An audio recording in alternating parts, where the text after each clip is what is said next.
Okay, rather than me write a long blog with instructions on how to format a screenplay, I figured I would just show you. And I figured the best example is one of my favorite scripts of all time, The Sixth Sense.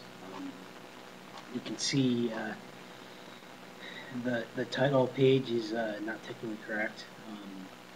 You wouldn't want to space it like this. And if you're M. Night, then you can do whatever you want, but technically that's not the best way of doing it. Um, don't make the font bigger. Everything's 12-point font, Courier. But you write the title, space, written by, space, and then your name.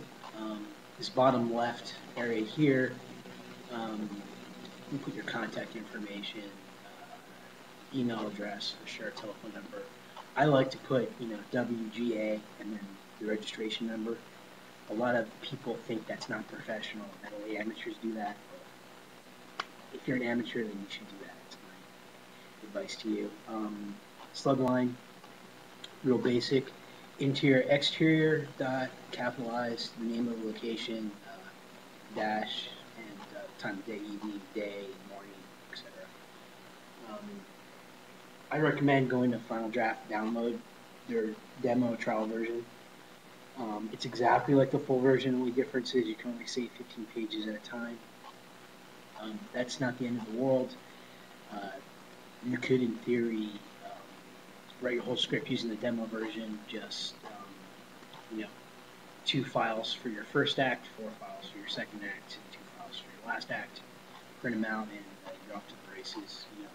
It's going to be atypical in that it's not going to go all in with the page on page 15, but as you can see, M. Night, it's really not that important to format it exactly right. You want to be as close to perfect as you can be, but no one really cares that much, especially a shooting script. If you're on a budget, then do it that way. This is another atypical thing he does here: naked light bulb. Not quite sure why that's capitalized. Does that a lot in the script. That's not really how you do things. The only time you're going to capitalize all the letters in a word for the action is the first time a character is introduced. So you can see Malcolm is introduced here, it's capitalized. You only do it one time each character, and that's it. Characters' names are all capitalized when it's above the dialogue. Final Cut will format it for you, and you tab over, and then you start writing the dialogue there. The other thing that's interesting with a lot of this is the name, then tab, and you can tab a second time, and it'll put these colons around the action. You can put smiling, happy, angry. That's a good thing to do. Let your reader understand, rather than putting the action, Anna's smiling as she picks up the bottle. You just tab over and smile. Notice there's that space between where the dialogue ends and action begins. Final Draft will do it automatically for you. You just enter, start typing your action. If you tab, it will ask for your name.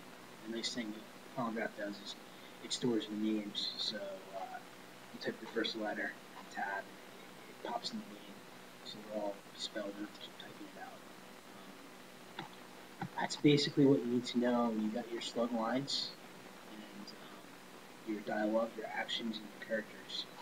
That's basically the 4 elements of formatting a screenplay. There's your slug line. The other thing, I don't do a lot of cut to, fade out, that kind of stuff. It's really for a shooting script.